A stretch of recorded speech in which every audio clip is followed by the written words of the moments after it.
Koreyada sun'iy intellekt bilan shug'ullanaman. Bu yoqda sharoitlar yaxshi, imkoniyatlar yaxshi. Masalan, bizning davlatda kuchli GPUlarni sotib olish mumkin emas. Chunki g'arb davlatlari bizga tahlil qo'ygan, masalan, cheklov qo'ygan. Tahlil emas, cheklov bo'lgan. Masalan, H100 degan yoki A100 degan GPUlarni O'zbekiston keltirish mumkin emas.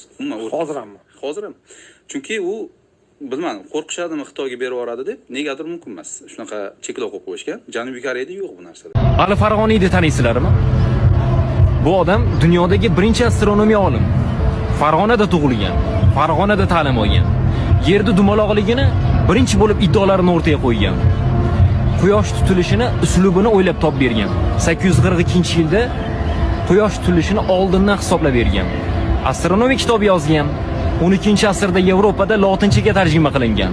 Yevropaga yoqqan shekilli 16-asrda majbur bo'lib, yana bir marotaba tarjima qilib, kitob qilib chiqarishdi Frankfurtda. Lekin o'qigan narsalarini, bilimlarini hazm qilishlari qancha yil vaqt oldi bilasizlarmi? 300 yil. 300 yil. Endi hozir oyga kichkinagina joyga Alferaganus deb nom berishdi. Aslida bu odamning ismini talaffuz qilish olmaydi. Alferaganus deyishadi. Oydagi kichkinagina nuqtaga Alferaganus nuqtasi deb nom berishibdi. Bu odam 90% bilimni o'rtaga qo'ydi, qolgan 10%ni qilishib oyga ketishdi odamlar. O'ylantiradi.